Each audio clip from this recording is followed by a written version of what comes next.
All right, last question for the linear area and volume homework sheets.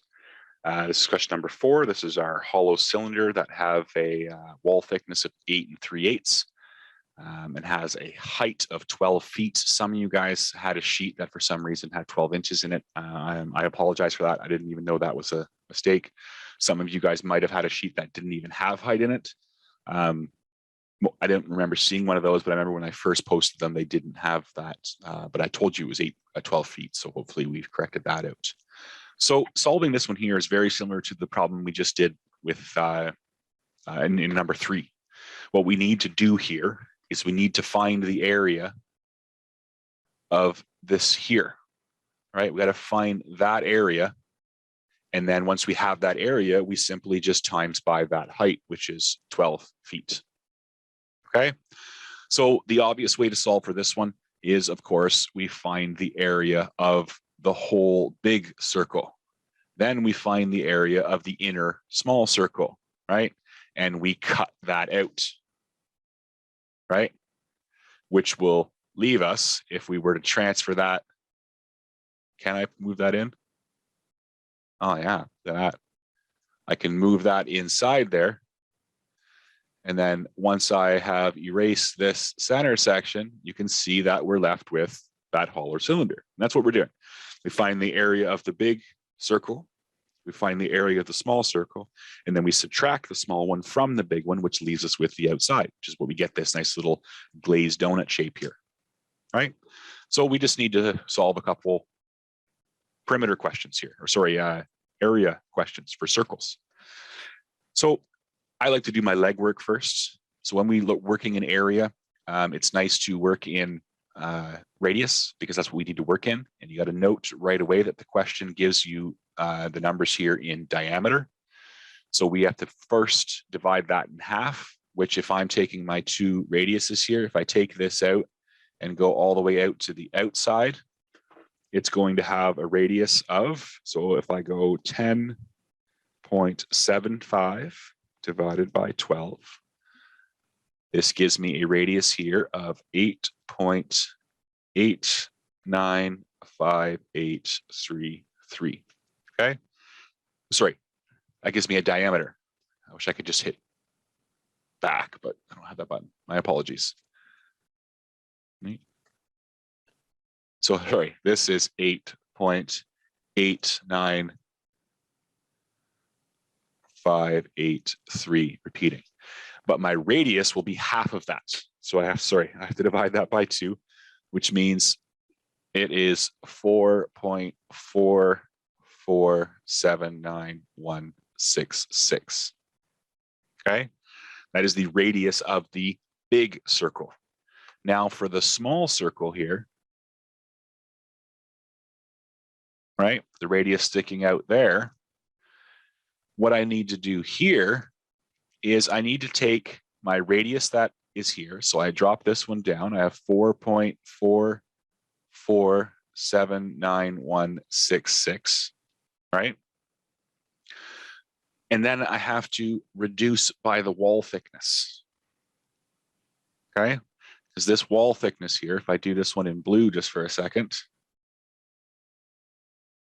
the thickness of this wall here is 8 3/8 inches. So 8.375 divided by 12 is 0.69791166, right?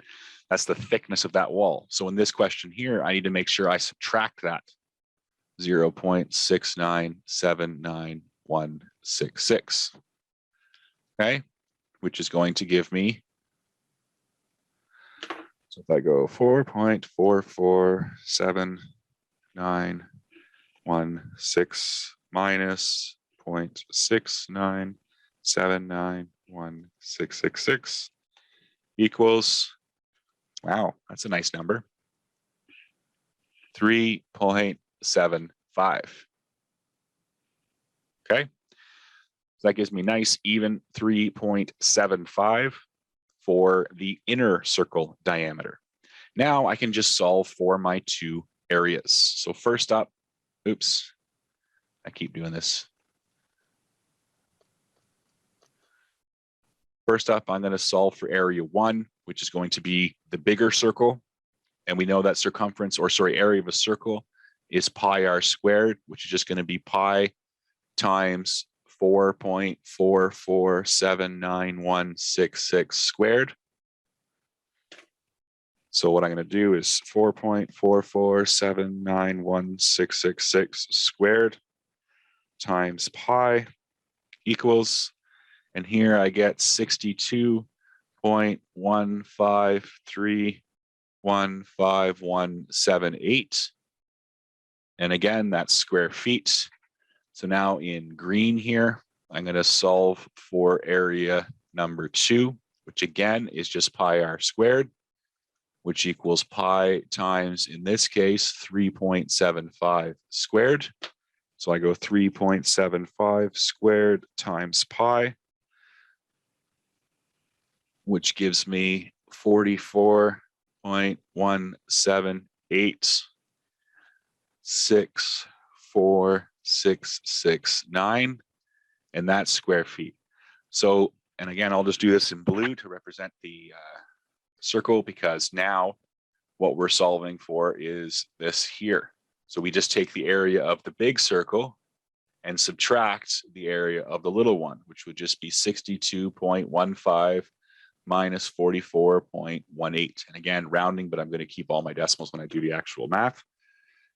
So I do 62.15315.178 minus alpha answer equals, and I get 17.974500509.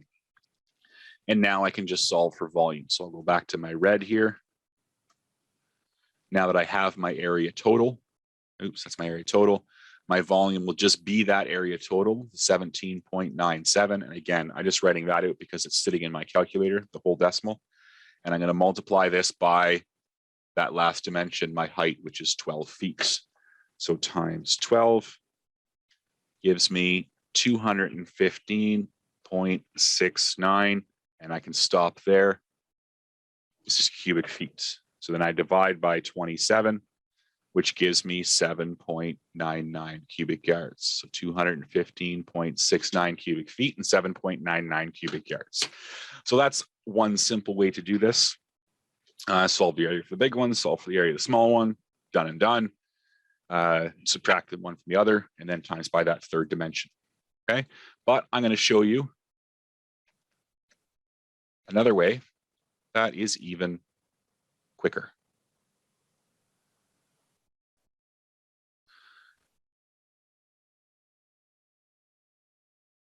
So we know the outside diameter there, right, is 4.4479, whatever. Okay, well, what if we stuck to our principle of centerline perimeter and we found the circumference around the center of this shape?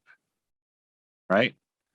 So the radius to the center between both of these circles would be, and again, I keep forgetting to switch my pen back over, but this radius would be the 4.4479166 minus half of this.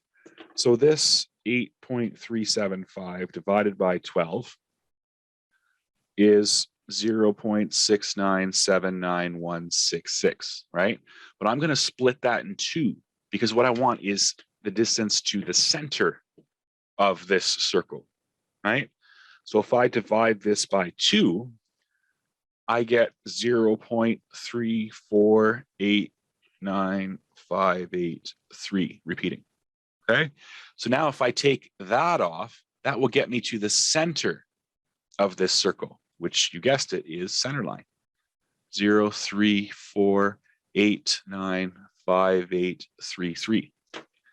Okay, so that's number there. So 4.4479166 minus alpha answer equals, which means that this radius to the center of our circle, of our two circles there, our centerline perimeter, is 4.0989583.